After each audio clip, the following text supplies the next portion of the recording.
Hello, everyone. Let's move that way. Welcome to the Royal News Network Friday afternoon live stream. So sorry for the delay here. It was just a crazy, weird traffic day that I was not anticipating. And I'm trying to get a bunch done because I'm going out of town next week. So we have one of our Royal News Network trips. And so I have been very, very busy trying to get all the things done because there's always like a gazillion trillion things that you got to do when you're about to go out of town. So, anyways, it was just one of those weird things where it's like everything that could go wrong and did go wrong as I was trying to get out of the mall area, and it just was not going. But it has been a busy week in Royal Land too, hence why my busyness. So we do have Catherine and William, of course, doing a fantastic job representing the UK during Donald Trump's state visit. If you haven't watched my video where I explain, the role of soft power within the monarchy, you should, because I feel like it's so helpful. Because some people want Catherine and William, I think, to be more political than they are, and it was just like it's just totally unnecessary. They are supposed to be as apolitical as humanly possible because that is how not only is that how it works, but that's what best serves them in the future as well. And okay, hopefully I just double checked to make sure that my mic was on just in case it wasn't. And then we do have when it comes to, and we do have actually as well Crown Prince Hussein, who is in Washington, D.C. And he is more of, you could actually argue there's an interesting contrast between the soft power of Catherine and William and sort of the harder power that Crown Prince Hussein of Jordan has, because Jordan's king is essentially ruling the country. And as Crown Prince, he's an extension of his father in different ways. So lots of like interesting comparisons there. But I do have to say, guys, my thumbnail this round was so funny because I was just trying to figure out like what to do for my thumbnail. And then I saw the comparison. I was like, "Oh my gosh, Steph, you guys, we just need to see this again here real quick.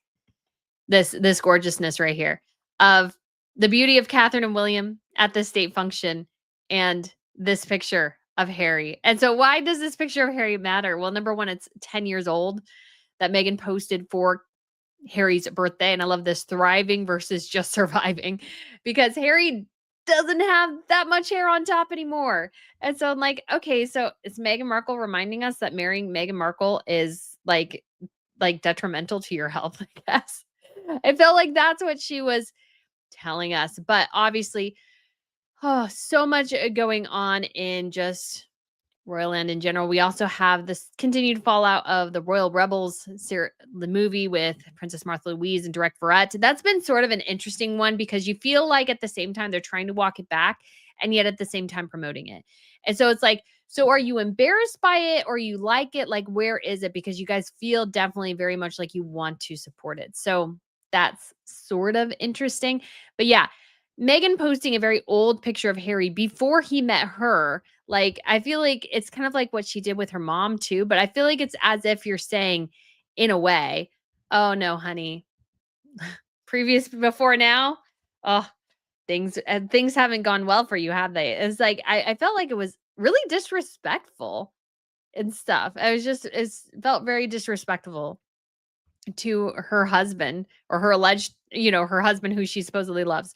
And we have an interesting example, guys, of how Harry and Meghan might be listening to Royal News Network, because there's something I have suggested that should be part of, let's say, a contract to have a royal title, and somehow Harry and Meghan, like, they're attempting to follow it, which is kind of weird. So I thought that was kind of interesting, that we'll talk about a bit.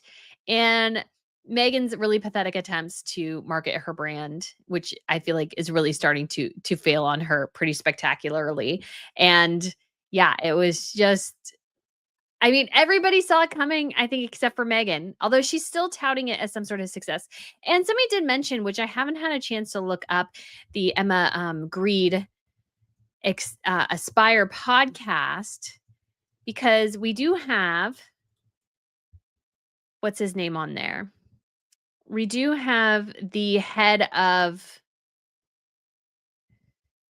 Netflix on it. And I thought it was really interesting because he apparently is still trying to kind of trying to highlight Meghan Markle, and it's like, he has to know this is not working. But you gotta wonder too if this is one of the things where this is his blind spot, Ted Sarandos, is Meghan Markle, and he just can't see that she just doesn't work. And so I thought that was really interesting. Like, I'm hoping to find maybe the podcast here somewhere. Oh, yeah. So, because I want to,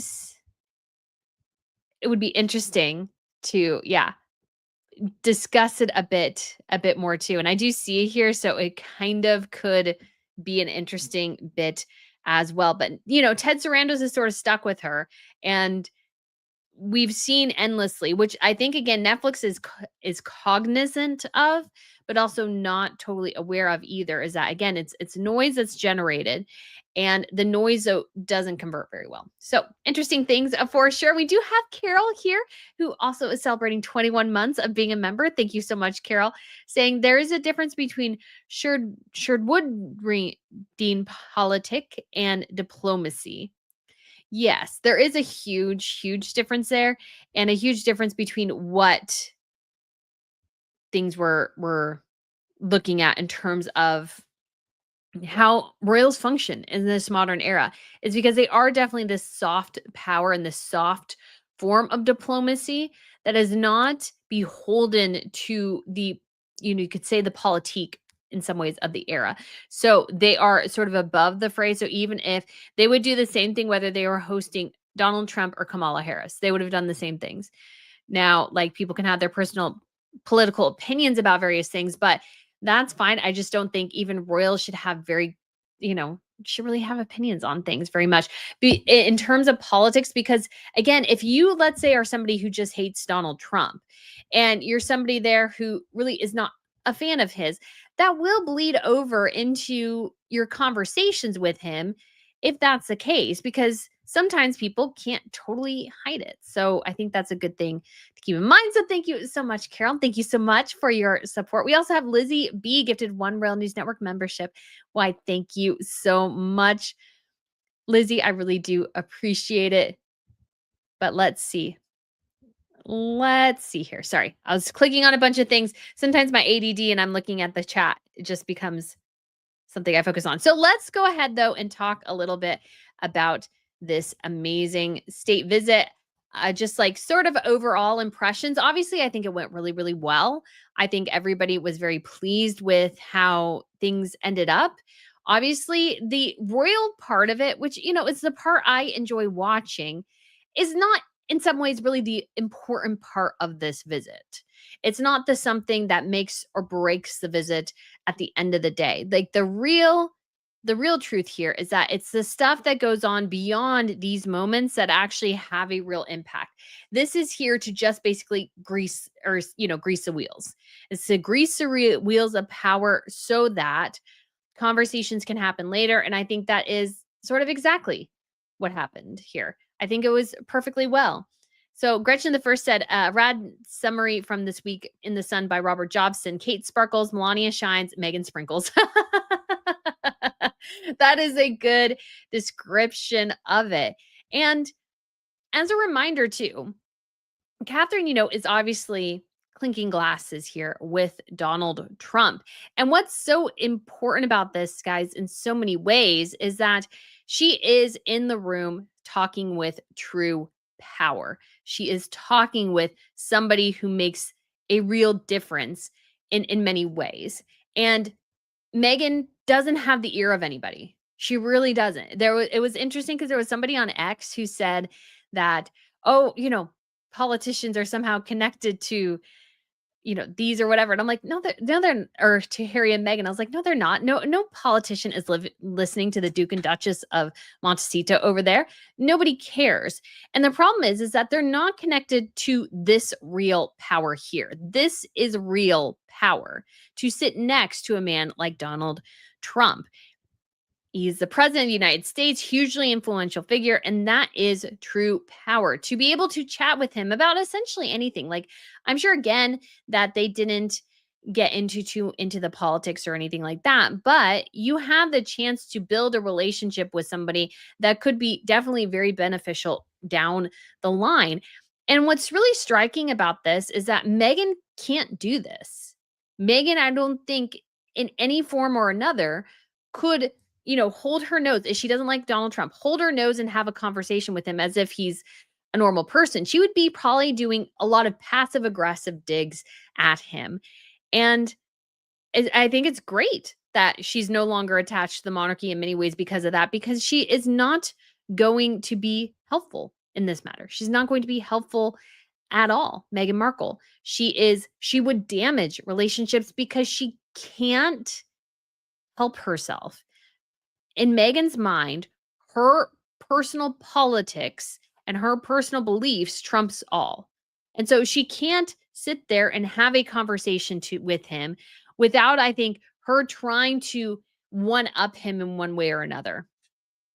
And the power here is in not getting interested in, let's say, what is personal ambition. I think if you're a royal and you're really focused on personal ambition, I think you'll damage yourself in so many different ways because you're not seeing the bigger picture because you're so consumed with self, really can't see anybody else. And I feel like that's what Meghan missed out about this whole diplomacy thing with royals and how royals function and everything is that it is about just this, just having a conversation, just being nice to another person and not trying to get something out of it. Because when I think of Meghan, I think of somebody who constantly wants something. She is constantly, the people she's friends with, how she talks to people, it's all about angling to get something out of a relationship. Catherine, I truly believe. Now, she has some, let's say, guidelines from the government. Let's say if you can talk up this or that, that would be great. But she's not there in her own personal ambition. She's there as a representative of the British people, of the monarchy, to just simply have a conversation with somebody. And that is immensely more powerful, I think, than constantly having your own agenda. Because let's say it was a conservative government at play here. Meghan, we know, is liberal generally. And obviously the parties in the UK are different. But if you know, there was a conservative government in power in the UK, could Meghan actually follow the party line and represent the British people correctly and ignore her own personal politics? I don't think she could. I think she'd be too interested. So she'd have a conversation, let's say, with somebody at a state visit like that, and she might undermine her own government, basically, if she was still a royal, because she would say something that they're not actually interested in promoting. And that is, I think, such a critical difference here. And Rit says it as well. Watching Catherine Amalia, the Princess of Orange, I believe at her first date dinner was impressive. She exuded confidence in class. Good job, Max and Maxima. Exactly. She has the confidence and she can do the job. And she's in her early 20s. And I don't think, guys, it's a job Meghan can do. And although Meghan, I think, is very, let's say, charismatic in certain ways, I think she does have a level of charisma. I think Meghan, what we've seen for years at this point, is somebody who is consumed with herself and her own vision and these sorts of things. So she can't represent somebody else because she's too conceited. She can only represent herself. And herself, I'm so sorry, it's just not really a great representative of a lot of things.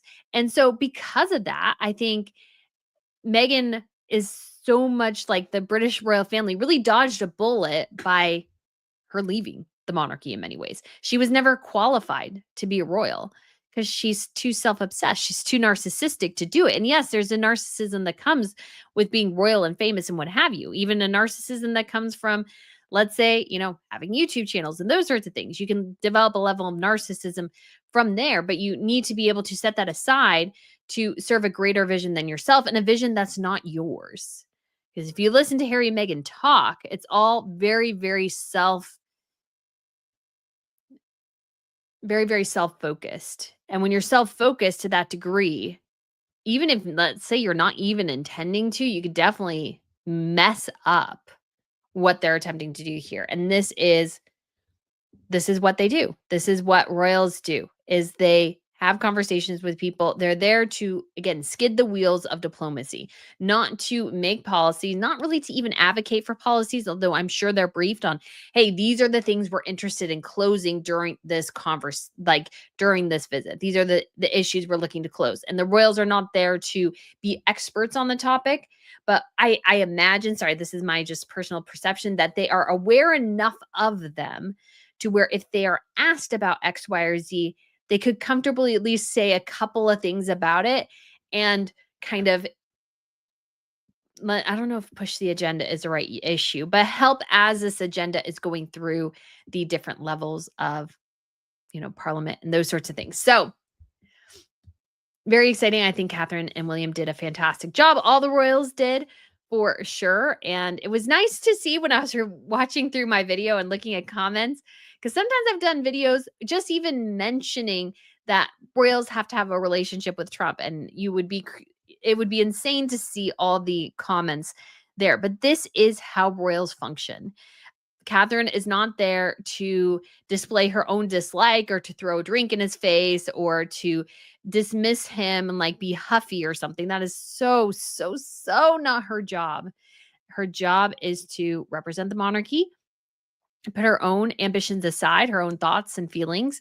She may not like Donald Trump, or she may actually be a fan of Donald Trump. It doesn't matter. Either way, her job is not to be there to display her own personal politics in the situation. Her job is to be there as a, let's say, broader representative of the British people. So Catherine did, I think, an amazing, amazing job. And then you also contrast this too with Harry apparently going and meeting Vladimir Zelensky in Ukraine when he was doing his weird visit there, which got so weird. Like that Guardian article, I forgot to mention that. That Guardian article was horrible. It was horrible. And Harry is completely overstepping his bounds. And the thing is that if he goes and that's what happened, which I'm sure it probably did. The danger there is he could impact like real world things. This is no longer a fantasy. Like I feel like Harry and again Meghan always see this like fantasy thing. The conflict going on in Ukraine is very, very real and something Harry and Meghan really have nothing to do with. And if you're interfering with a country under attack getting weapons because it's more important for you because like, oh, Vladimir Zelensky wants to see me and I want to see him and I want to be like, sorry, I'm doing a little bit of childish impression, but like it's very childish. And this again is why there needs to be some sort of address kind of taking on this whole issue and examining it and what it means and like making it clear to Harry and Meghan and the rest of the world in a lot of ways. Because I think most people are somewhat wise, but Harry and Meghan are also not that bright at explaining, even what their name is. So I think it's very important to address those sorts of issues and make sure everybody is clear on where everybody stands here, not really getting into the messiness of things, I think would be good. And we do have Pecky Spungen here. Thank you so much for the super chat. Said, Princess Catherine was a beautiful, gracious, and lovely as ever with President Trump and Melania. Such elegance, such a difference from Meghan Markle. Yes, Meghan just can't be diplomatic. She doesn't have the grace. She doesn't have the class. She just doesn't have anything. And so her being there attempting to sort of get these things on board, it's just not working in the slightest. And yes, Catherine looked great. So if you guys haven't kind of caught my whole fashion video about this event, I mean, I did absolutely love this dress, guys, for sure. One of my favorite dresses, I think, of Catherine's, especially a gala look. And I liked it because it had like this element of fantasy to it, fairy tale, all these sorts of things, which I was not totally anticipating. So let's pull it up here. And it's kind of funny. I actually want to do a fashion video, and I don't know if I'll get to it today because I even have more things to do after here. So I actually, right after we're done, guys, with the live stream, I'm going to go drive back over to the mall, which is about 30 minutes away, and hopefully pick up the new Apple AirPod, or yeah, is it AirPods? AirPods Pro 3, because it has a translation feature. And I'm really hoping to use the translation feature when I'm in France. So That's what we're doing there. But when it comes to this dress, I love the fantasy element of it, but it's kind of interesting to compare Catherine's look because we've had a couple of lace overlay looks from celebrities where they're like not wearing anything underneath. And I'm sorry, but I find this to be so much more enchanting than Dakota Johnson in her lace dress with just a panties and bra on underneath. I find this to be so much more enchanting and elegant and regal and all these sorts of things. And yes, that's what royals represent, but I sort of miss the element of Hollywood that sort of did that a little bit more too. Cause I do really like, and I'm focusing right there, but I really like that we do have like, kind of a shoulder pad element here. We have the high neckline. Now, obviously, it would be great to see her with an updo so we can get some more of the effect of the dress. But at the same time, I feel like with her hair down, she really sold the fairy tale element of her dress even more. I really feel like she sold the fairy tale. And some people are talking about Trump really likes gold. And so, I mean, that's probably true. I don't know if that she did that exactly to reference him. But the part of the thing about diplomatic dressing is knowing, about your host, knowing what you want to wear and how to best cement that relationship. And I think, oh gosh, I can't remember who said this. I want to say it was a member of like the Trump delegation or something. But I did read this briefly with, I think, and it makes total sense. Talking about how Catherine, like when she walked into the room, people gasped. They were so they were so blown away by the look. And I can understand. I like this much better than the red, to be quite honest, because the red I liked. I liked the flowiness of it.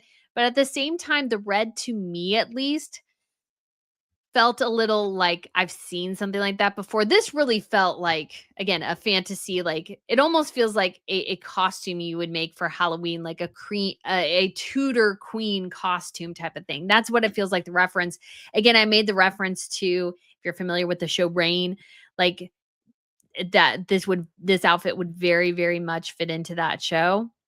And I think it's like a elevated vision of sort of Tudoresqueness. And so I don't know if that's what Catherine was going for. And yeah, I think that was true. Susanna says perhaps they were gasping at William. I don't think so. I gotta say, I don't think they were gasping at William, but they were definitely gasping at Catherine, I feel like, with the hair down and everything. Now, I will say, ladies and gentlemen, I still I still want new tiaras. I'm still bored with the like seeing the same one every single time. Last time too, it was Belgian Sapphire and Queen Mary's Lover's Knot for Camilla and Catherine. And I want them to delve into the vault more. Yes, the Queen Mary's Lover's Knot is beautiful, but there are so many others in the collection.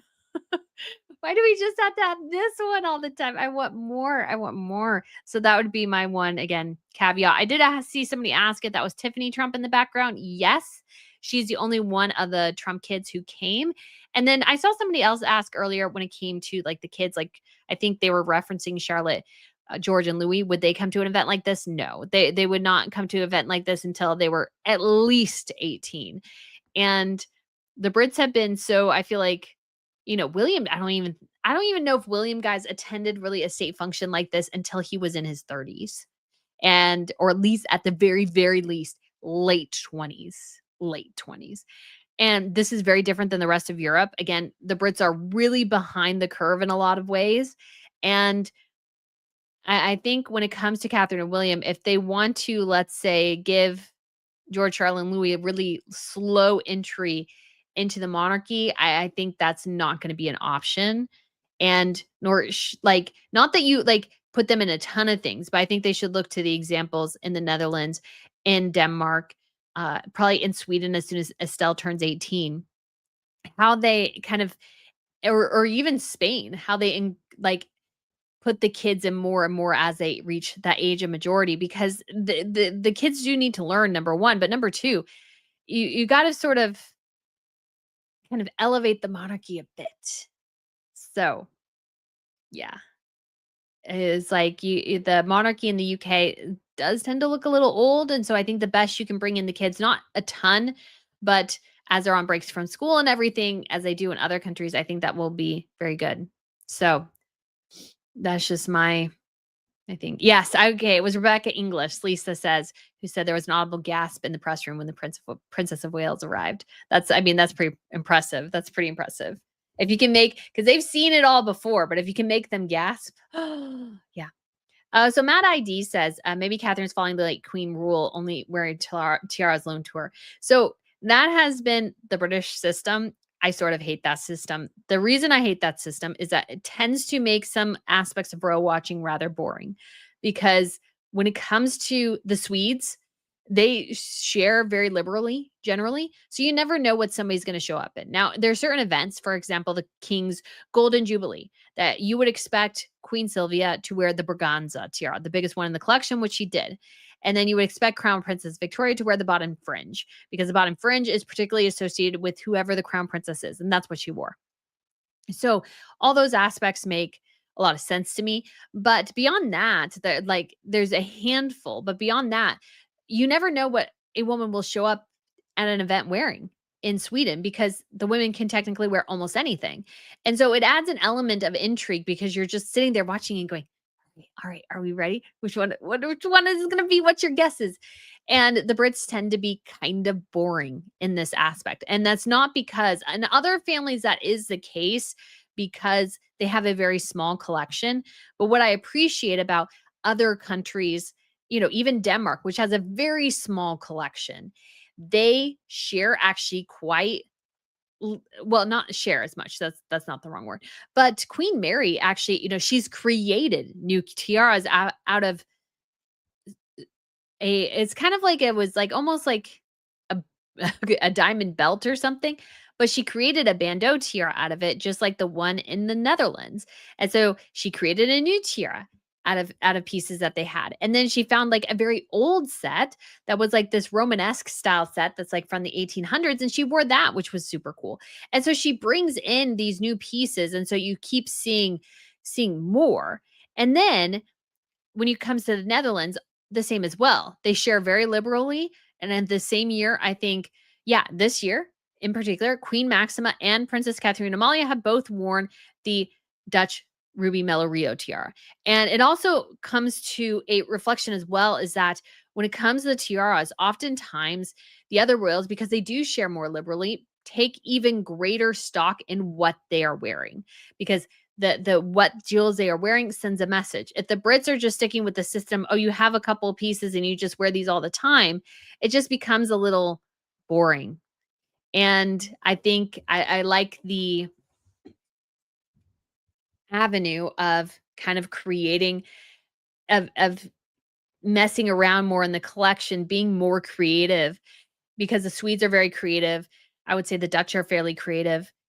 The Brits are kind of boring. Obviously, the Danish are very creative as well, but the Brits just seem very, very boring. And I wish they would kind of mix it up a bit more. Like, I was so excited when Sophie wore the lotus flower and then Camilla wore the aquamarine ribbon, because it seemed like the aquamarine ribbon was previously worn by Sophie, and that seemed to be the one she could wear. And then the lotus flower would previously belong to Catherine. And so I was like, oh yes, are we doing this? Are we doing this? And then we didn't end up doing it.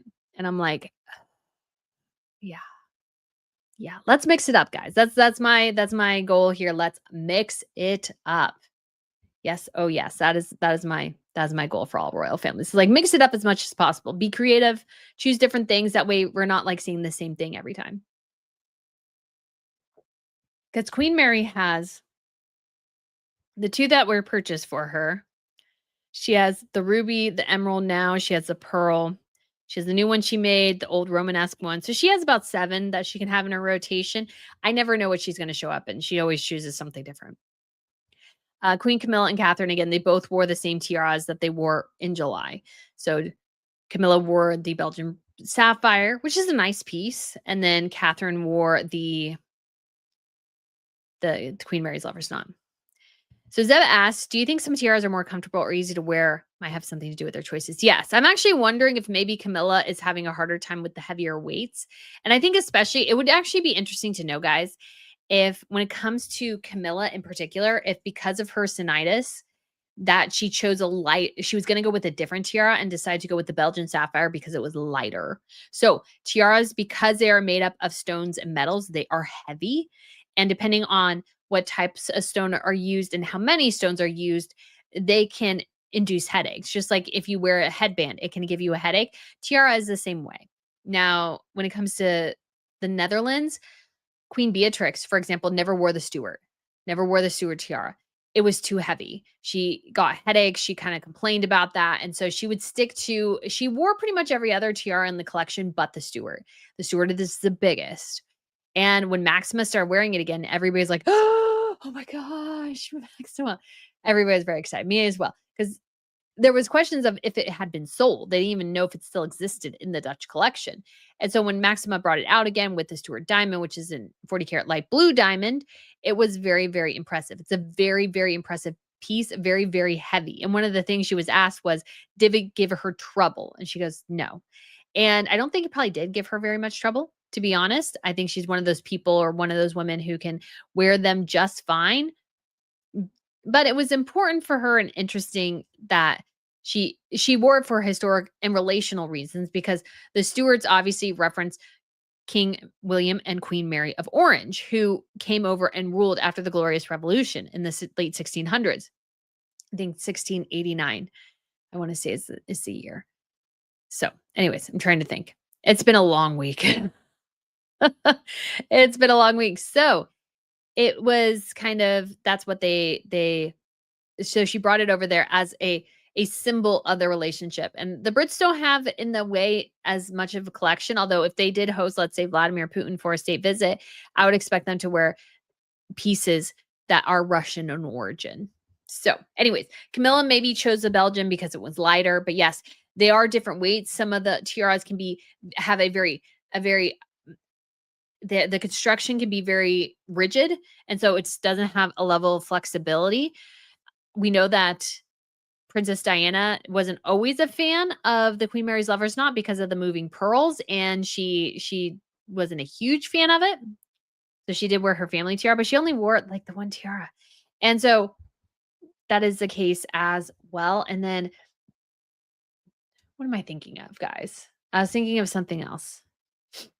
But yes, we see tiaras of variety of different sizes and shapes on ladies. And there's some that actually, when they are in storage, they lie completely flat. And so if it's a tiara that can lie completely flat, then you can mold it better to the head. That's the case with the Loschenberg sapphire tiara in Sweden. We also have ones that are, pretty delicate, like the cameo in Sweden is very delicate. We've heard the Strathmore Rose is very delicate. And some that can be turned into necklaces. So you can take the elements off and put them on a necklace. So it all depends, but they can restructure a tiara to help it better fit on somebody's head if it's like very rigid. Like my understanding is that I call it the 9-prong. I think it has another name like Queen Sophia or something, but the 9-prong tiara in Sweden was known for being very rigid and very uncomfortable. And so they did have to remake the base of it to make it more comfortable. So it could definitely be, again, going back to the initial thought, that this tiara is the one Catherine is most comfortable with. But I also feel like it's maybe a reflection of, I just wish they would start adjusting. Queen Elizabeth had a particular way she liked things done, and that was fine. But her time has passed, and it's not like the Brits don't have a huge vault to pull from in terms of tiaras. They have a massive vault to pull from. They can take a little bit of a risk and mix it up a bit more and not have issues. I think to have the same all the time makes it just kind of a little underwhelming. But that is the Tiara Watcher and me. And Mary Lou asks here, Brittany, why French menu? Enlighten me. Thank you. Yeah, I think that's just part of tradition is to have it in French. And so I think that has been the style for a long time. So Deborah says, Brittany, Rebecca English may have solved the cause of yellow at the banquet, 139 candles. Yeah, so I mean, that's true. Like I had a lot of people mention, well, it was candle lighting and everything. That's all true, but you can color correct. And I haven't seen if they've color corrected really the images yet or the video yet. But it's like some of even I think the posts like Donald Trump or even the royal family have posted have all been in that horrible yellow tinge. And there is a way to take some of that out. You can color correct. I'm not even an expert in color correction, but I did do a little bit of color correction myself. So, like, just to give you guys a bit of an example of what that looks like. So, and it's not a perfect by any means, but, like, one time I actually color corrected something for my sister, and it was actually not too bad because she was getting hit with a purple light, and I just took the purple light out. So, you can see this is my color corrected version. Now, you can see different angles of the camera. This one is super duper yellow. This in particular camera angle is super duper duper yellow. And so the other angles like here, this looks actually fairly normal in how it should be because it's a different camera angle and apparently it's not picking up as much yellow. But to me, and this camera angle also had a lot of the yellow in it. And this is just again my personal opinion and annoyance, but I feel like the Brits, and I know some people don't like me ragging on the Brits, but I can't help it. When it comes to the Brits, they are just super behind the times. They're just really, really behind the times when it comes to a lot of things. And so because of that, it just they're not addressing things quite as well. So we do have this is the other, obviously you can't see, but oh no, this is still color corrected a little bit. Because you can see right here, I've color corrected it. So I was just going to try to find the original version because I was like, oh my gosh, I kept watching it live. If you guys watched it live with me, you could see my horror. I'm like, why is this so bad? It was such a bad video quality. And again, you should be able to correct at least some of this in behind the scenes before it gets to that level. But that again, maybe that's just my opinion. Ah, here we go. Oh, yes, there it is. I was like, once I saw it, I was like, "Oh, yeah, this is it." So you can actually see from the wide angle here. And then we go up to look how yellow that is, guys. That is so incredibly yellow. And so I just, again, tried to take as much of that yellow out as I could, just so it just looks like 1,000 times better than that, because that's just awful. That's just awful. Yeah. So Alex says royalty was exclusively French at first. English had to learn French to become part of royalty at that time, civilized society. So French remnants at that time. Now France is no longer. Yeah. And it was just kind of considered sometimes a particular language is kind of considered the language of court, and French was like that for the Brits quite a bit. So Lizzie B says, yes, it's too yellow. It's very yellow. And the thing is the video quality overall, I would say, guys, is bad. So it's not 4K, it's not anything. And so it's like they're in an old and not easily lit location. I would 100% give them that. You add in the fact that they're not using, I think, the best high rated equipment. And then you get like really crummy video quality. And I think, I compare it to what I see for, let's just even pull up Rick Evers, guys. If you're familiar with him, I like to highlight him. He does stuff for the Dutch. Well, he covers the Dutch, and so he goes to a lot of events and he gets into like the state events. And some of it is, again, comes back to lighting and everything, but I think if we go back to, I'm trying to think of when the last state visit was. And I've seen him actually work. He works just on his phone. So, like, you have a little bit of this here. Oops. Sorry, I did too much coverage. So, you can see just a little bit. So, maybe you have a little bit of a yellow here, but like he's just doing it with his phone. It's not that bad. I feel like the quality is a little better here.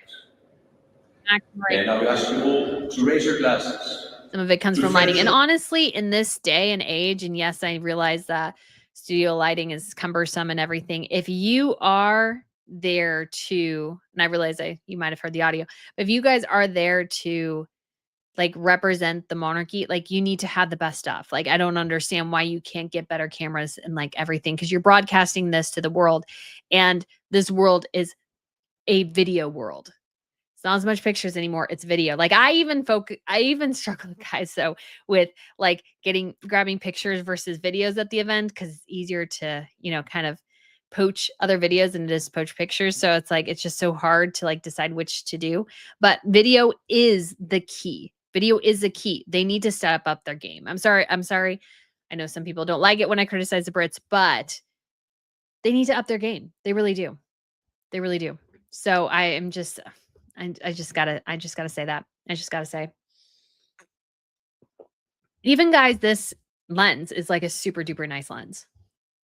And so I had to up my my makeup game to make it work because the lens is so good. Like I couldn't do like little makeup. I have to do big makeup.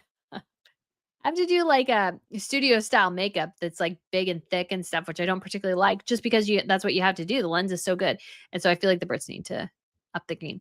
Rit says, love hearing King Alex speak. He has a great voice like King Felipe, who also has a great voice. We have Susan says, how much? Oh, let's see. Oh, how much longer will Meredith last? Harry's PR person. Oh my gosh. She should just like for her own sanity, she should go somewhere else. Yeah. Okay. So Sibu asked who owns the Spencer tiara that Lady Diana wore. It went back to the Spencers. It always belonged to the Spencers. It never belonged to Diana. There's this weird, again, I feel like I see this all the time. People going, oh, Princess Charlotte's going to inherit the tiara. No, no, no. Oh my gosh, it belongs to the Spencer family. It is the Spencer family tiara. That is what it is. Yes, Diana wore it, but so did her sisters. She did not own it. So it is owned by the family. It will be passed from Earl Spencer to the next Earl Spencer. And if they do decide to leave it, let's say outside the family because they don't want to pay inheritance taxes on it, then they should leave it directly to whoever the king or queen is. Or I guess the king in this instance, because our next couple will be kings of England. So he should leave it to King Charles, which I don't think Charles Spencer will want to do at all. But that's technically what he should do, because if he leaves it to King Charles, then the family doesn't have to pay inheritance taxes on it, and it can be used by the crown for the foreseeable future, but never belonged to Diana. She just got to wear it because she liked it a little bit better than the Queen Mary's Lover's Knot. So, anyways, that is how it all looks. So I'm looking forward to I heard somebody mention on the live stream that when we did the tiara watch party that Germany was going to be the next state visit in December. I haven't particularly heard that. So I'm hoping to I'd be interested to see if it does. That would be the second state visit within recent memory, because last year it happened in December as well. And that would be 3 state visits for 2025.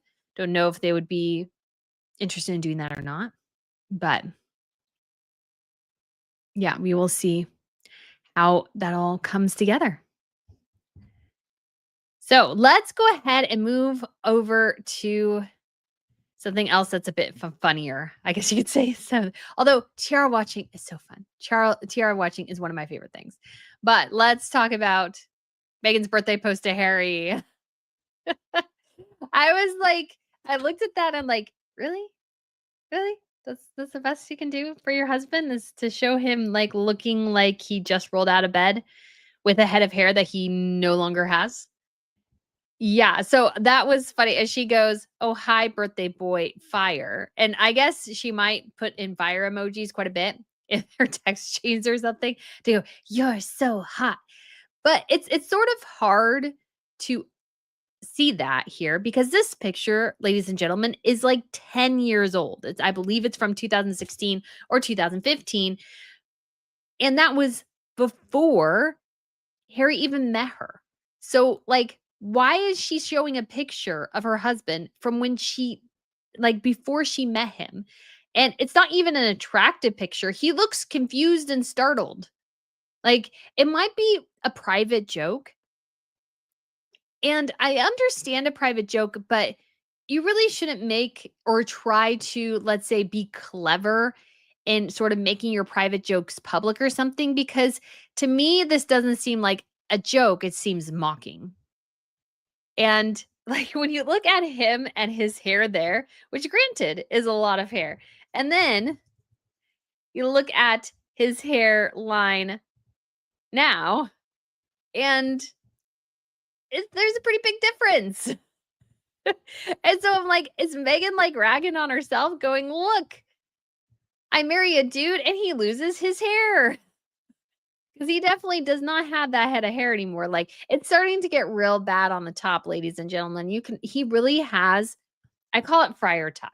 It reminds me of the Friar Tuck character from Robin Hood, the animated movie, where it's like just bald around here and like the base, because that's what it looks like. That's what it looks like. And the longer he hangs on to the hair on top, the more desperate he looks. Like, you either need to like just let it go and move on. Cause like it's getting bad to the point where like there's nothing you could do. Like, you can see right through his hair anymore. And so it's not herring. So it's like you either need to, and like, what's wrong with getting a picture like this? Like, I understand if she wants to, let's say, I don't know. I don't even know how to describe. This seems so weird to me.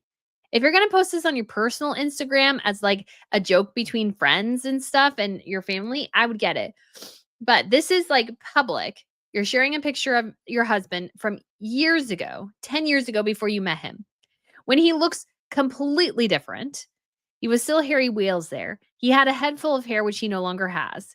And it looks like, to me, I just keep thinking, I'm like, okay, so are you trying to highlight the idea that if you marry Meghan Markle, you're like going to lose all your hair and your life is going to be miserable? Because that's what it looks like. Is that this guy has been through the ringer of the last 10 years with his wife and is like, what happened to my life? What happened to my world?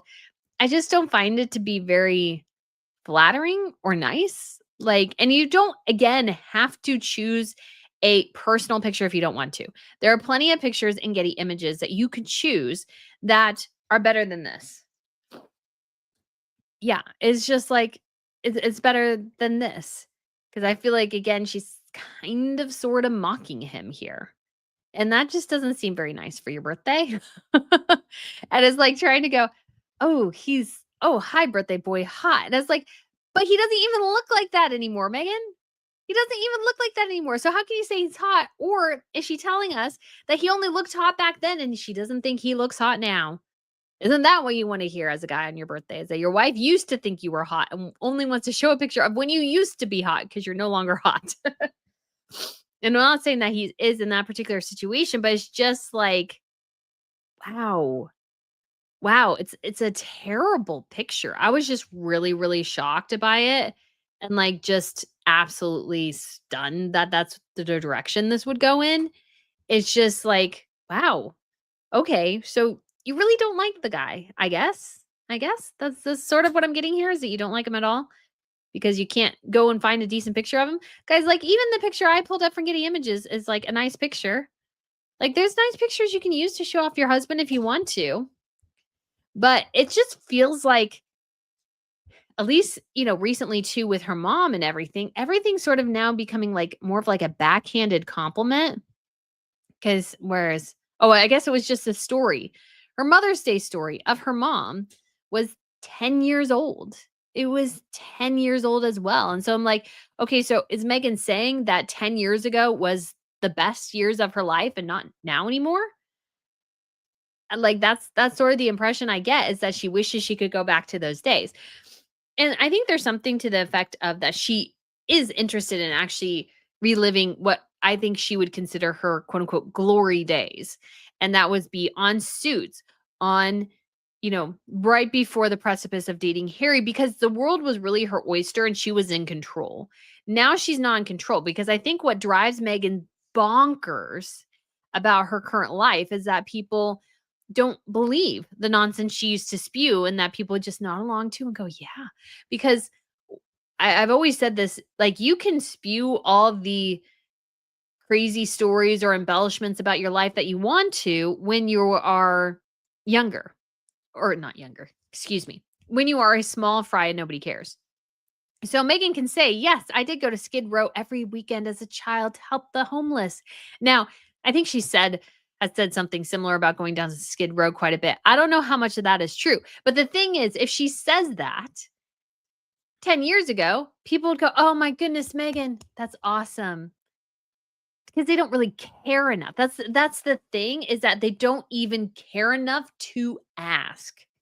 And now she says one thing and people dig and dig and dig and dig. And the unfortunate reality of that is that I don't think she's ever gonna get away from that. And so if you're hoping at some point that things, like, calm down and things aren't quite as bad, like, you're up a creek without a paddle, that's gonna be a real hard, road to plow. It's gonna be really, really hard. But at the same time, it's like she desperately wants people to believe the veneer she's created for herself in her own mind. She wants us all to be part of the delusional fantasy with her. And the reality is people are not part of the delusional fantasy with her. And so because of that, it's becoming harder and harder for her to, I think, manage things very well because she kind of misses this world where she could say anything and people believed it. But that's just not her life anymore. Her show failed, her business is failing. Instagram is not going as well as I'm sure she thought it would. Because I'm sure she thought she'd be like 40 million. Oh. Oh, excuse me. By now, I was just curious because I know, let's say, because I mean, guys, she hasn't even. I'm looking at Jennifer Aniston. So Aniston has 44 million. So Megan only has a tenth of hers. But if you look at Sussex Royal, now granted, it is down from its height at one point. But guys, look at Sussex Royal. Only 8.8 million, and it's been dead for several years now. Last posted, oh, it says in 2020.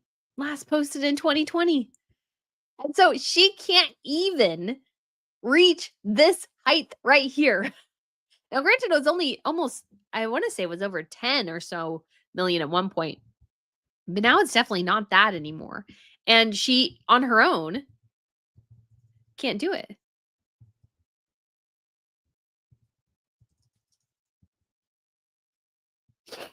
And the Prince and Princess of Wales has 16.9 million followers because, again, more people are interested in following them than following her. Ooh, since we're over here, let's watch the video. Did you guys see the video? I totally forgot about the video. Let's watch this short video.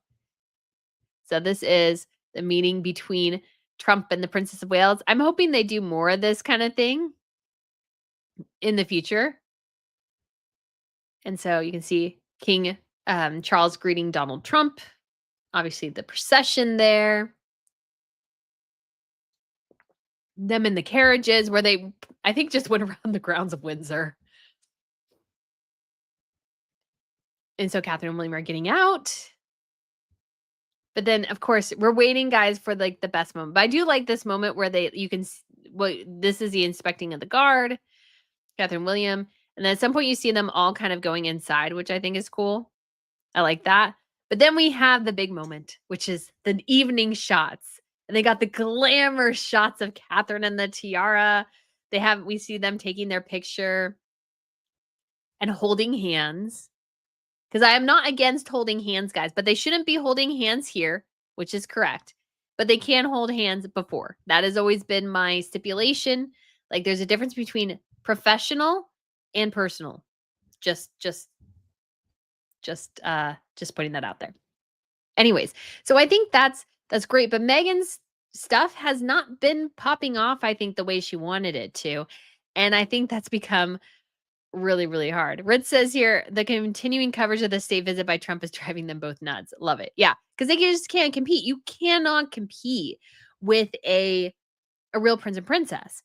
Because one of the things I thought was interesting in Andrews Lowney's book, and I need to do like a longer review of that, because there was some really interesting things, particularly about Andrew's financial dealings, that I think he's right, do need to come to mind a lot more. And how do we prevent this from happening in the future? But one of the things as well is that when it comes to, now I've sort of lost my train of thought. I got distracted by the chat. But yeah, Liz said, holding hands during work looks so unprofessional. It does. And so I think Catherine William did the perfect thing. It's like that's before they go out. Once they come back, like you can do those things. And I think that's totally and completely fine. But what I was going to talk about when it comes to Andrew and Sarah, kind of comparing them to Meghan and Harry, is that I think what Meghan and Harry are finding is that when it comes to their time in Hollywood, they were thinking that they could just trash the royal family and like they could be the stars of the show and everybody would be like, yeah, yeah, rah, rah, rah. But what they're finding out in reality that this is not the case. It's not actually the case because the people of Hollywood really want to be connected to royalty.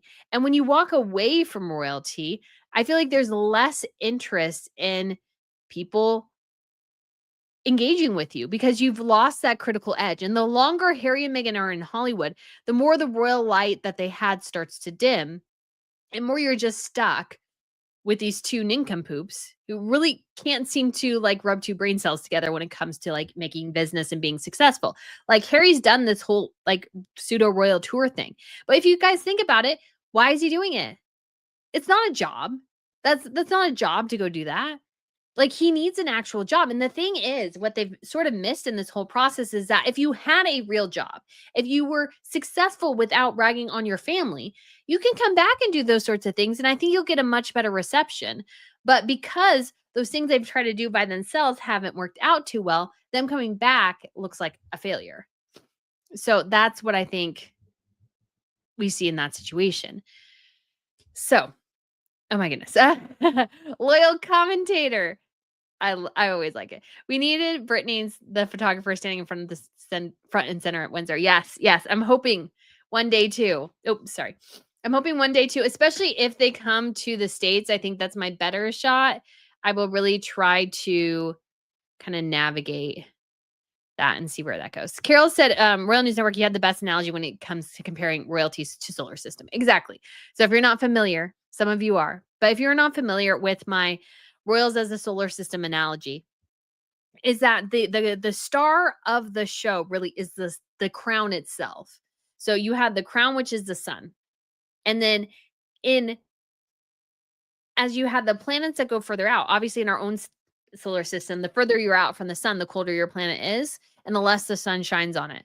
So when it comes to Charles and Camilla, they're Mercury. And then Catherine and William are Venus. And then Harry and Meghan, technically, because there's still that, are Mars. And, on and on and on. And so that's, I think the best thing is that the closer you are to the crown, the more the sun shines on you. The further away from the crown you are, the less the sun shines on you. So Harry and Meghan in this instance made themselves Pluto, which is no longer considered by some a planet, which I feel like is a knock on Pluto, because Pluto should still be a planet, even if it's not technically do that. Yeah. Oh, Lauren said, I don't know about you guys, but when I hear outrageous things about royals, I wait for Brittany's take. She knows her stuff. Why, thank you. Why, thank you.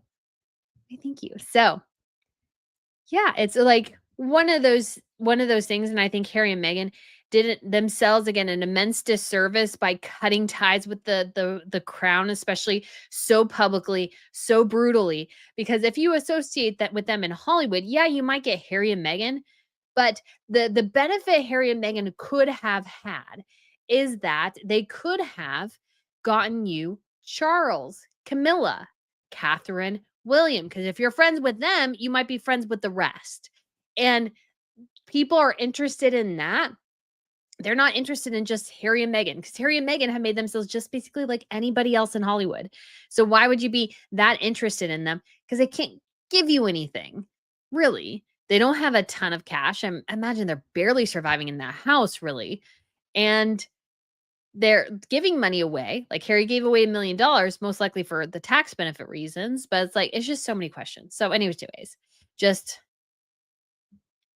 very interesting stuff to consider. And then when we have Meghan, oh my gosh, guys, Meghan has the most pathetic little social media game like I've ever seen. It's so bad.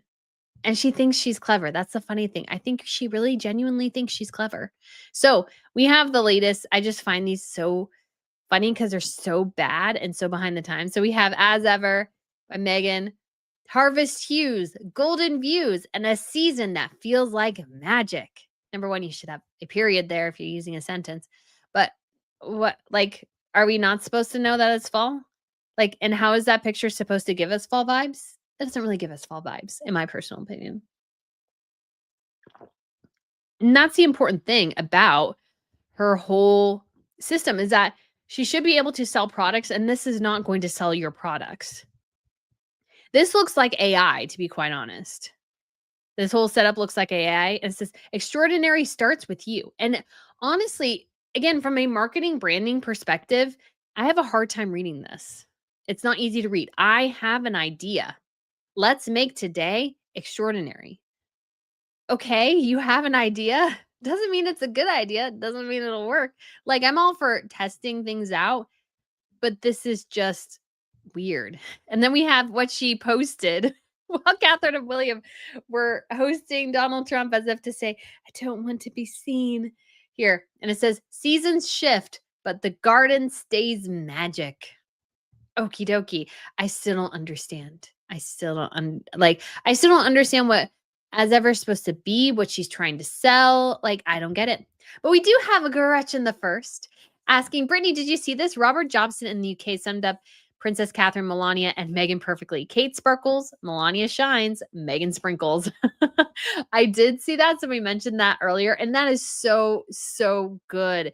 It's so accurate because Meghan just sprinkles and she has dumb flower sprinkles. And she's like connected her reputation to, of all things, flower sprinkles. So I plan this weekend, guys, to get a lot of, so we'll obviously take out sections of this live stream and repost them. But when it comes to, oh my gosh, oh, that would go great on a shirt, wouldn't it? Kate sparkles, Melania shines, Meghan sprinkles. Oh my gosh. Okay. Anyways, so when it comes to, let's see, because I'm going out, like I'm front loading a bunch of videos and stuff that I want to, try to edit before I leave or edit at some point or whatever while I'm traveling, like at night or something. As long as the videos are done, I can edit them later at night. It just depends on how long it takes to upload. That's always a challenge. But it's so incredibly, incredibly true. And I just don't know. I just don't know. I don't know what as ever supposed to be. I don't get Meghan. I don't get her brand. I don't get like anything that she's trying to sell. And I don't think any of it is working. And she's starting to cheapen it because she's no longer having branded lids. And at least for the jam. And I feel like the branded lids are kind of like, that's a good thing. And she's taking it away. But I'm just writing this down in case I forget it. Kate sparkles, Melania shines, Meghan sprinkles.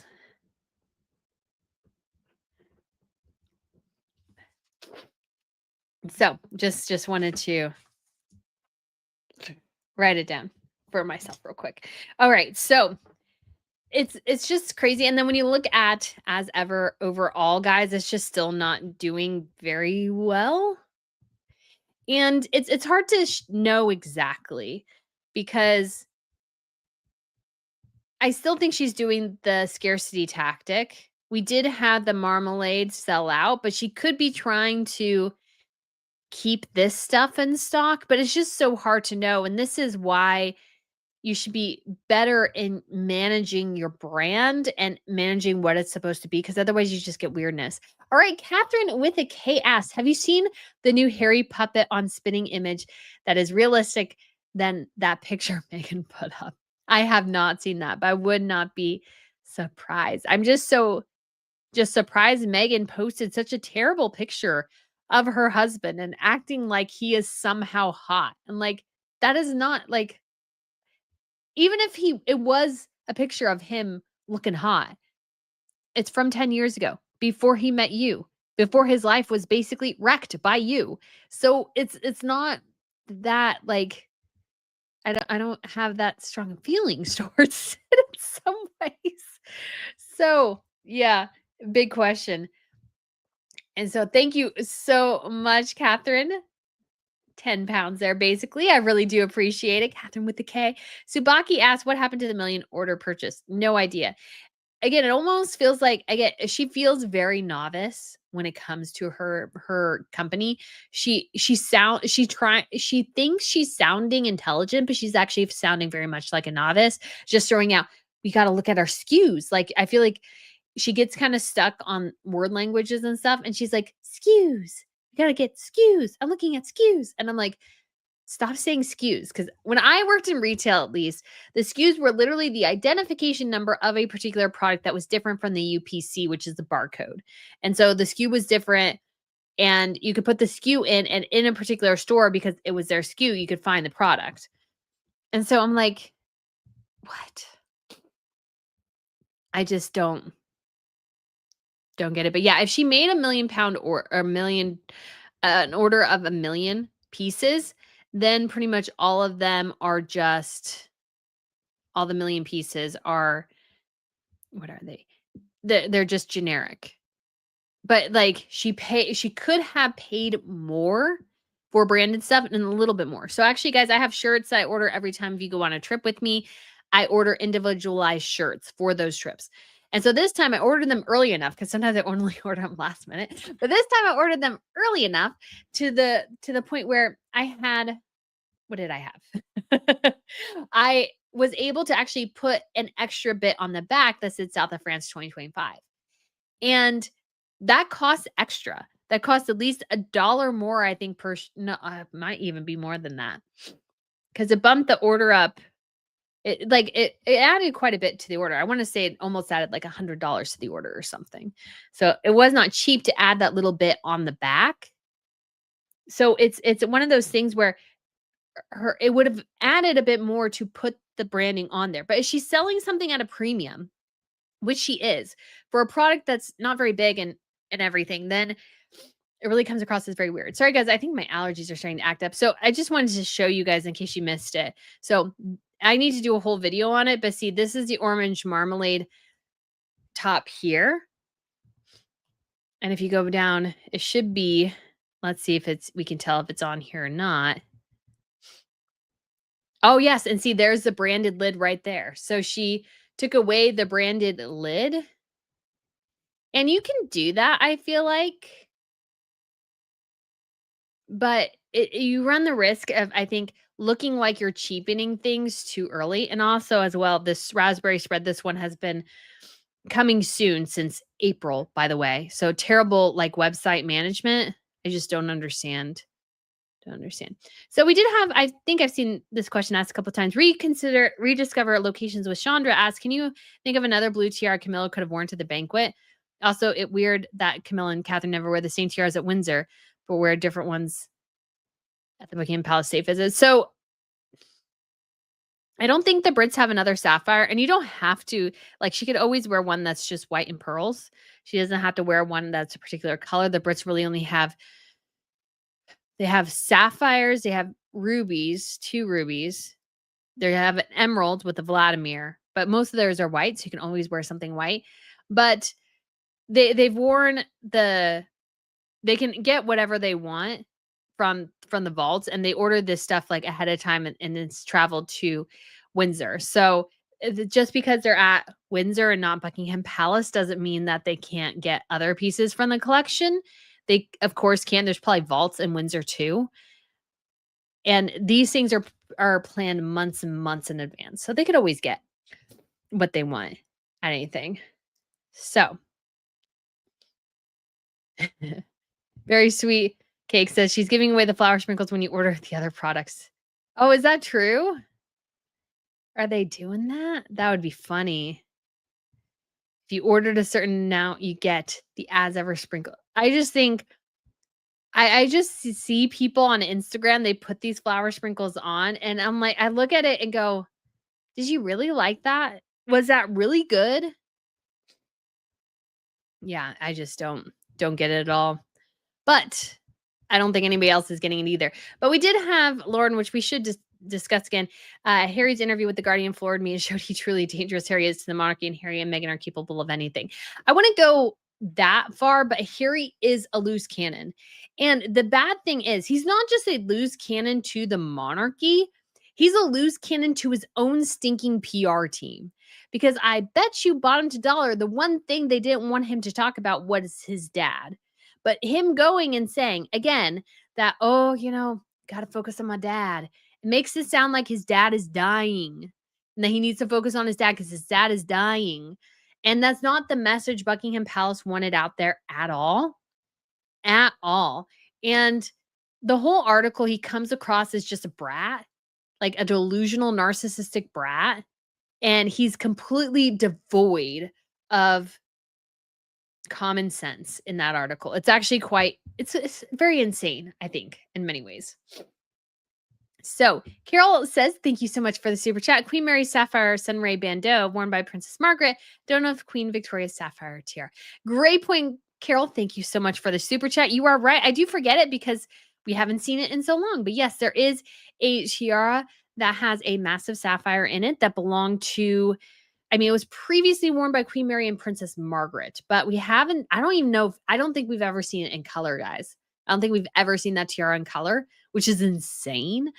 And so, big question. But it's one of those ones that's in the vault. This is why I want them to have this idea of you can wear almost any tiara. You just got to order it from the vault.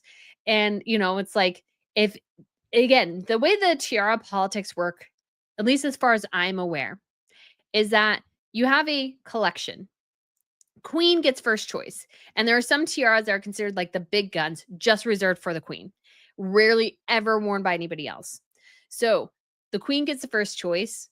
And if she doesn't choose one of the big guns and she does choose another tiara, that doesn't mean the next person can choose one of the big guns. They're just stuck with whatever else. So queen chooses first. Next is a crown prince or princess. Now, obviously, other royal families have different titles, but crown prince or princess is kind of the easiest thing. So crown prince or princess is next, and they get to choose.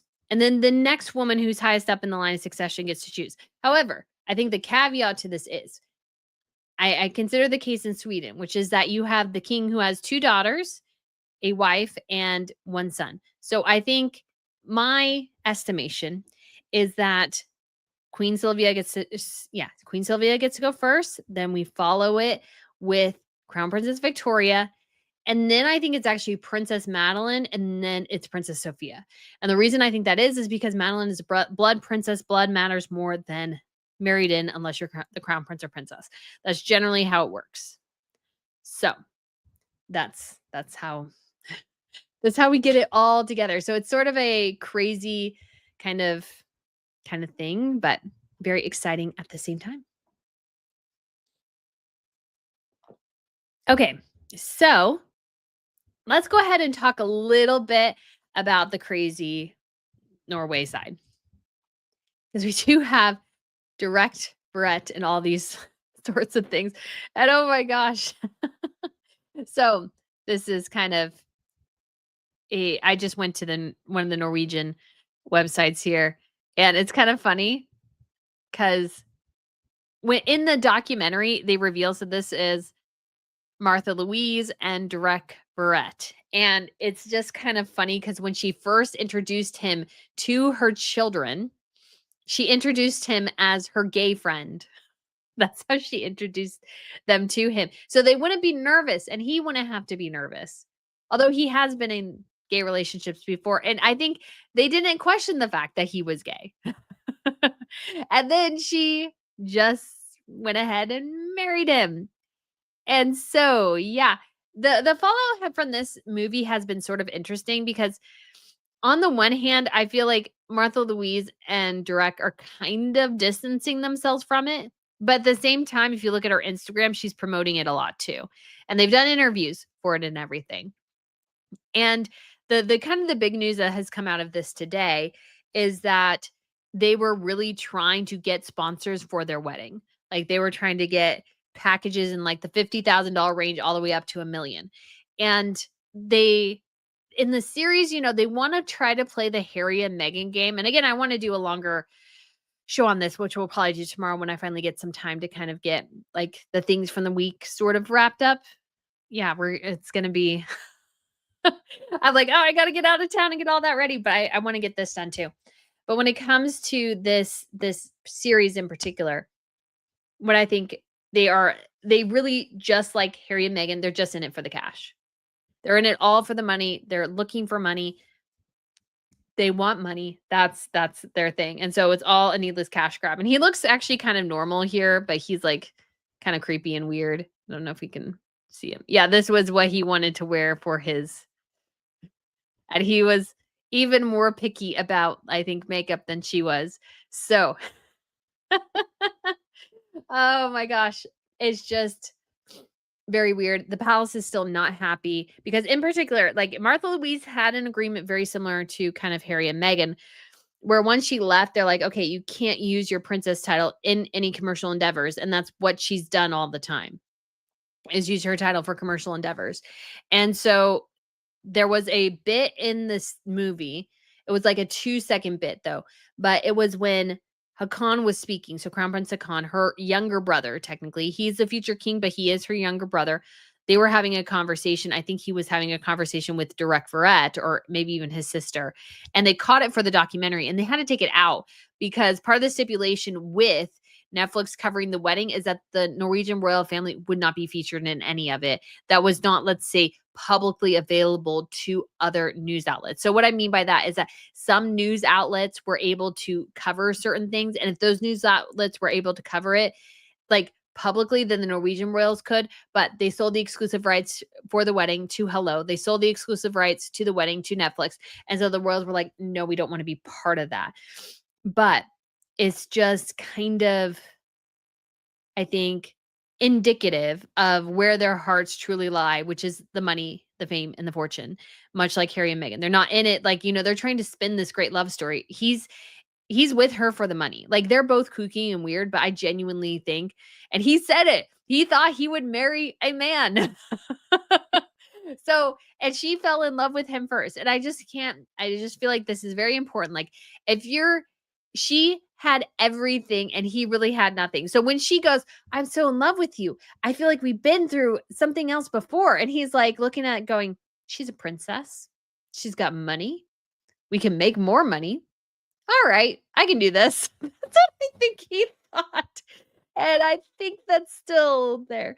So they may have some things that were that are like connected, and they may, I think, do have things in common. But at the same time, I don't think he came across particularly well in the documentary. I found him obnoxious and he's like a diva. And that's not a compliment in my estimation, at least in this particular situation. She's just kooky and weird. And I felt like it was very disrespectful to the Norwegian people for them to just go, well, I don't know why they're questioning why we can't get married or questioning our relationship. How dare they? It's like, yeah, they can question it. They pay their taxes. Of course they should be able to question you. Why shouldn't they be able to question you? Come on, they're paying taxes. Let's be real here. So I think the two of them, I don't think come across particularly well. I don't think this marriage will particularly last. Most likely he will leave her for a man. And that's how I think this thing will end. That's just my personal opinion. Take it for what you will.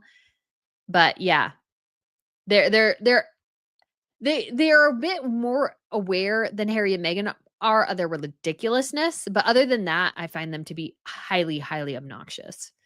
Both of them. And not really someone who has much, you could say, to add very well. So I did want to go ahead, guys, and because we had talked about it, and I thought this would be interesting to discuss the Ted Sarandos interview with Emma Grede. So it's like, I guess, an hour in. So we won't actually watch it. I just thought we'd read it because I'm just curious. I'd have to watch it because I maybe will do something on it because, again, I kind of want to get at least a couple things that can go up while I'm traveling. And so this is sort of the question she asked. She's like, well, I feel like you're doing so many things. We spoke a bit earlier about exploration with video podcasts. Oh, very interesting. I'm very lucky that I know about Miss Rachel because I have 2 and a 3-year-old. So Miss Rachel is a show that does very well on Netflix. So that's part of my life every day. But also, I had Megan, Duchess of Sussex, on this podcast, and she spoke a lot about the type of partnership that you've done with her, which is like outside of the show with the As Ever brand. So is that the type of, I'm just trying to think about the mix and the various different parts of the business. Is that more of the direction that you'll go in that will set you apart from other platforms? So this is actually a really interesting question. Because what she's basically asking, if you're kind of missing this and going, what she's saying is that it's really weird that you have this partnership with her and that she's building this brand and yet you're not really part of it. Like, she's not selling it on your platform. You're not really as engaged with it as I would think you would be. And I'm thinking, of Emma. She's a business person, so she knows this because I remember when Meghan was talking about some of the business stuff with her, and I'm like, especially the scarcity tactics stuff, and I was like, I bet you Emma can smell the BS on Meghan Markle from a mile away when it comes to that, because Meghan's stuff with the whole business aspect doesn't make a ton of sense, because Meghan should really, when it comes to her, like, knowing the scarcity tactic doesn't work. It's actually a indicative of failure and contrivance and everything. It's not really all that successful. And so then we get his explanation. He says, yeah, look, I think what we have is cultural relevance. YouTube does that too. But I would say that we have cultural relevance in a way that most outlets do not. I would think that's somewhat true. Netflix is a huge brand name now. So that's sort of important. That when you go to a dinner party and someone says, oh my goodness, did you see the chances are that Netflix that they have are they oh sorry. Did you see the chances are they have Netflix and they can go home and put play and watch it? Yeah, that's a big thing. And in fact, I think one of the things we learned early with Meghan, she has remarkable influence. Remarkable, remarkable. So when we did the documentary on her and Harry, when we ran the trailer announcing it, hundreds of people broke down every frame of the trailer and would we note it.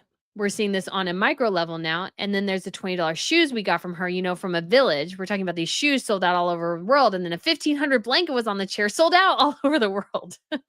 That's some power. That's some influence.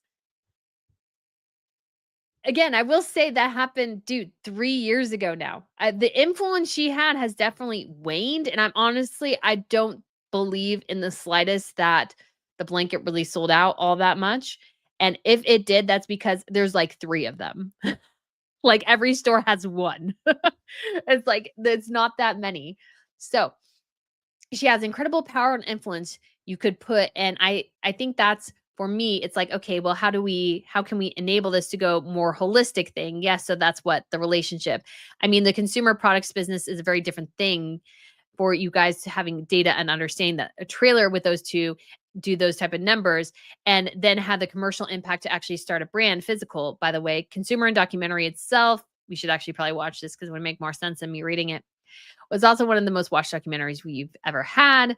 So, wow. So it was successful in every measure. Now, I don't think you can have a consumer products business if you don't have great entertainment business. So that's got to come first. So they don't have a great entertainment business, you could argue. But the thing is here that he's actually highlighting, which maybe he's aware he's highlighting, or maybe is not aware that he's highlighting, is that yes, people saw something Meghan had and bought it. That does not mean they want to buy it from her. That's a huge difference. Massive, massive difference. Just because they bought something because they were influenced to buy something doesn't mean they want to buy it from her. And you look at her Shopify. Her Shopify completely collapsed. Why? Because people didn't want to buy things from her affiliate links. That's why I think it wasn't successful, and so she shelved it. Even though I think it takes a while to do, I think it kind of can do a bit better. And so when it comes to products that she's wearing or products that she's using or whatever, yeah, some of them might move, but that doesn't mean, number one, everything will move. That doesn't mean she'll have that same staying power forever. Other things are going to be going on and those sorts of things, but it just doesn't totally work forever. And I think that's what Ted Sarandos and his team are sort of finding out, is that, yeah, it sort of worked, and it worked for these outside companies, but they can't get it to work for them. That's a huge difference here. That's a huge, huge difference. So anyways, I just thought that was rather interesting. I'll have to actually watch that. I might have to watch that and do a reaction to it. I have so many things to do tomorrow. But got to go out of town. So you got to kind of get all the stuff kind of, this is my weekend. And I think in some ways as well, when it comes to Ted Sarandos, is that he might just have a bit of a blind spot for her and really think that she can move Hermes blankets when I don't really think she can move Hermes blankets. Or again, you had to think of Hermes makes very, very small quantities. So if there's only technically, let's say 25 of those blankets in existence. So yeah, if they all sell out, that's a little bit impressive, but it's also like, did they buy them again? Like, there's just so many factors here. And I think they're finding out again that while people are influenced sometimes to buy things that she's using, the effect is not as holistic or as incredible as you might think it is. And again, he's also citing things that are 2 years, 3 years old at this point. So I'm like, when you have something that's 3 years old, the environment changes so much, moves so fast. I mean, you just think about the week of news that we had between last Monday, so not this Monday that we had this week, but last Monday, and then now, Charlie Kirk got assassinated, Trump went to the UK, like so many different things happened between those 2 time periods. Jimmy Kimmel got canceled, basically. All these 2 things is that the news moves so fast that, yeah, you might have a snippet where you have this immense influence, but might be gone in a flash. And that's what I think is actually happening. And Ted Sarandos just can't totally see it. Oh my gosh. But it was funny though, guys, because I made the whole video about the Meghan effect not being really in existence. And one brand that I guess, her influence worked for emailed me about it and goes, the Meghan effect is real. I'm like, why are you emailing me? Like, this is so weird. It's like, yeah, but do you want me to ask you how many of those necklaces did you actually have in stock at that point? Because if you all sold out and it was only 20 necklaces, that's not that impressive. If it's 20,000, then it becomes impressive. But it's only 20 or maybe even 50. Honestly, I'm not that impressed. That's the thing. You have to actually share the numbers. Just because something sold out does not mean it could mean everything and nothing. If you sold out of 10, it doesn't mean anything. If you sold out of 100, it doesn't mean much. If you sold out of 200,000, then I stand up and pay attention. But if you only sold, and let me be generous, maybe Meghan sold 100 of those necklaces, like, that's not that impressive. I didn't ask her. That would be the only question I'd follow up and ask this particular person. It's like, well, how many did she actually sell? Not just quote unquote sold out. How many actually moved? How many pieces moved? And that's something that a lot of people won't admit to. Because when you look at it that way, it's much less impressive than it was. Gretchen the First says, was that one of the companies Meghan invested in? I don't know. Because I don't think she's told us every company she's invested in, but I can't even remember what it was. But would I be surprised to find out later that she did? And no. And it's like, are people still buying it because of Meghan bought it like years ago? Again, all these things factor in. It's just like Meghan going, oh, I sold out of products. Well, how many products did you have? If you had 100,000 units, I would be impressed. But I feel like you have a couple of 100 units and are giving yourself a pat on the back and taking a victory lap. It's just not that impressive. But yeah, Shaz is right here, though. Ted can't admit the only reason he's bringing Meghan up is that he wants a divorce serial. I agree with that. They're really after the divorce or any other royal drama. That's the only reason. That is the only reason they're keeping them on at all. But okay, guys, so I think we've run out of sort of the major stories I wanted to talk about. So if you have any questions here, we kind of put them in now, and then we'll go kind of and do wrap up here at about 5. Because again, I have to run back over to the mall and pick up my hopefully be able to pick up my headphones because they told them they'd hold them for 3 hours. And so that was my appointment was at 3:15. So if I get there before 6:15, I should pick them up because I'm really excited because again, the new Apple AirPods have the translation feature. And so I'm really hoping to use them for big events and stuff, even like they're at a royal event. The press people in the palace, they generally speak English. But if they're giving a speech and it's in like Danish, maybe I can listen to it in the translation and report on it from there. That would be awesome. Can't deny that would be awesome. Maybe it'd help me with my language. P Pacific says, Brittany, I had the thrill of meeting Princess Diana in Canada. She was wearing the Cambridge Lovers knot. I cheer whenever Catherine wears that one. Oh, I totally understand. It's a beautiful piece. I'm not saying that at all. But like once you really start getting into like the tiara watching and everything, it's like, oh, I want to see them all. Tam Fitz says, didn't Meghan say she needed 1 million jars of spread now? Yeah, that was a while ago.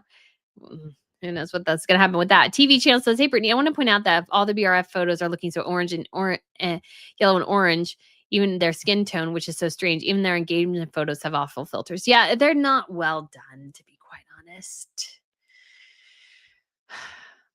I really like the Danish. Like if you my personal favorite currently right now, royal family doing social media is the Danes. In terms of their Instagram, I think their Instagram pictures are fly. I think the filter is great. I think it looks I feel like the angles are fresh. I feel like we get interesting pictures. We get multiple pictures. I feel like Catherine and William are still and maybe it's because they know people use the pictures, but the thing is we are a picture and video culture. Just put as much out there as possible because again, it's about you controlling the narrative. So the more photos Catherine and William you could say control in some ways, the more you can control the narrative. So yeah. Celia says, what eyeshadow are you wearing? So I am wearing currently, let me see. It's actually one I got, guys. Did I get no, I bought it in store. I did not buy it at a because sometimes guys I buy things I go the cheap route and I buy things on sale. But this one I actually did buy it, I think. Market. Let's see if I can remember which one. Let's see, pink. Yeah, I'm not sure which one. It was Tom Ford. I can't remember which one it was. But it has a pink quad in there, which I do like. So maybe it was this one. No, I don't think it no. Sorry. I was like getting super excited because I was like, oh, it was this one? I was like, no. I bought that one twice. So I know it's not that one. But sorry, yeah, I don't know which one it was. But I can try to think of it later. Oh no, here it is. It's called Hazy Sensuality.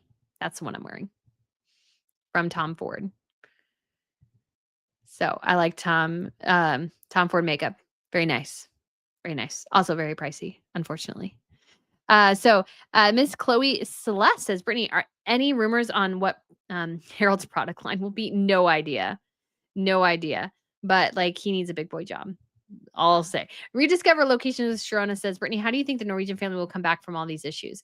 I don't know if they'll recover. Oh, yeah. And then Crown Princess Metamara, she is going to be undergoing additional treatment and like rest for her chronic pulmonary fibrosis, which is very serious. It sounds like she's almost at like she called it like it's referred to as a pulmonary retreat. So rehabilitation. So I'm like, and it sounded like she was going to be with other people. So I'm like, are you guys all going to be hanging around like talking about your chronic pulmonary fibrosis, I guess? Nika said, I just read Harry allegedly visited the Duke of Kent personally. Now it's been leaked. That just seems desperate. Yeah, it seems a little weird. I don't think the Kents I don't think he's ever that close with the Kents, to be honest. All right. So we have Lady Aviator says, I do wish she would wear a different tiara. Me too. Lady Saucy Minx says, do you think the donation that Harry recently made was a stuff you and Cintabella and Dr. Sophie? No. I guess it could have been stuff. And I forgot to add, guys. Oh my gosh. So we forgot to add two things here.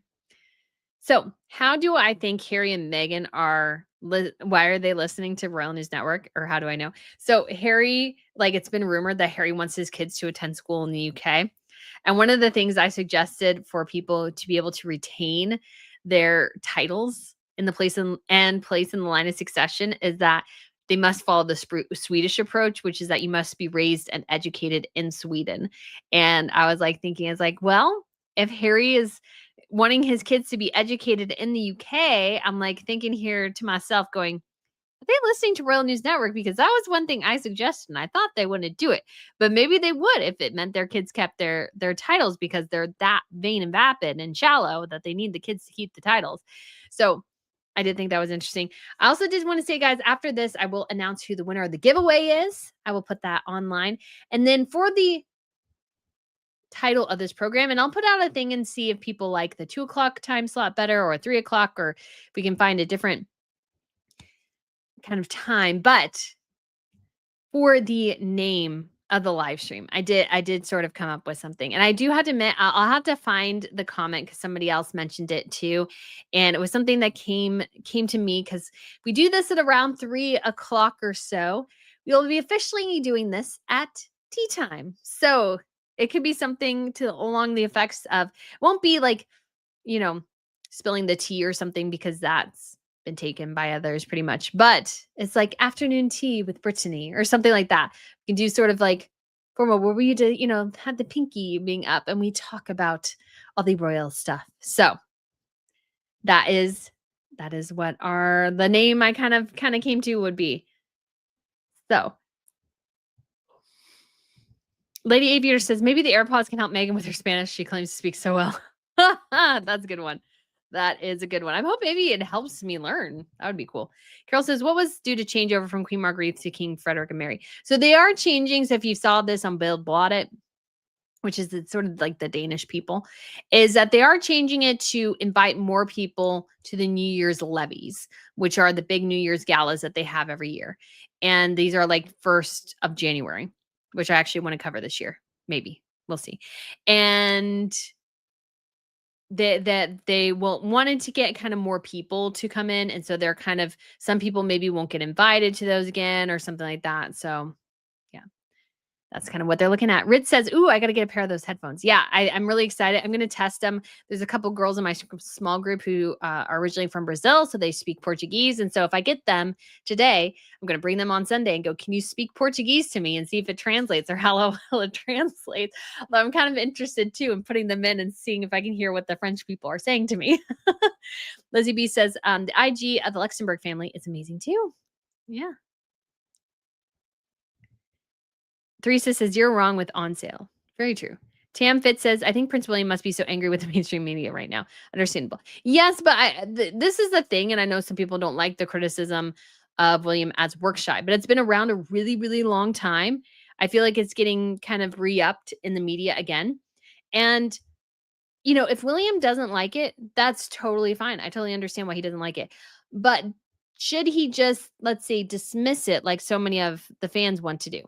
No, they're saying it because there's some truth there. And if you avoid sometimes the truth for too long, something ends up coming back and biting you in the butt. And I feel like it must be you have to be able to kind of evaluate between unnecessary criticism and necessary one. And I'm sorry, but the work shy wills has been around forever.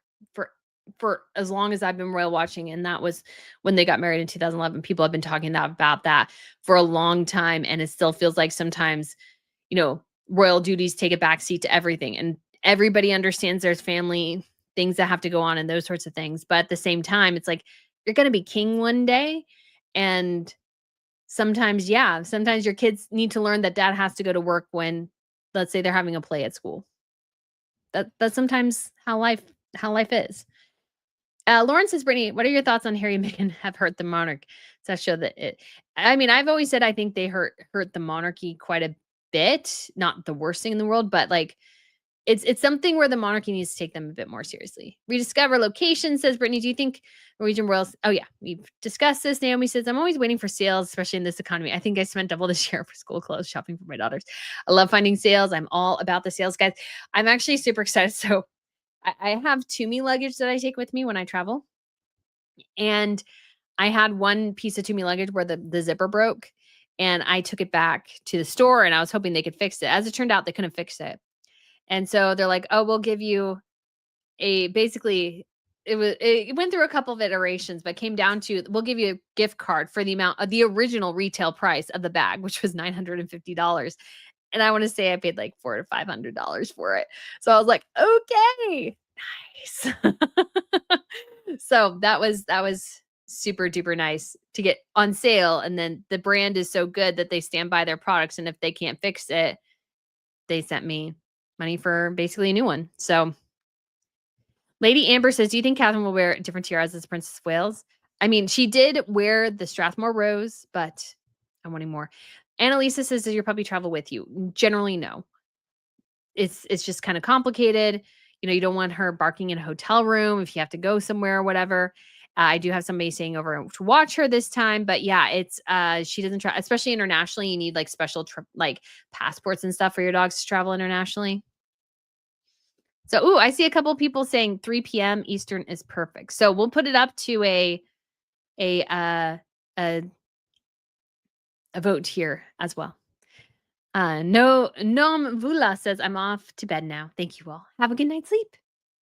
The Looking Glass channel with Alice says they are watching you, no doubt. They also watch the comments also. Not so much chats, but definitely comments. I think that's that's true.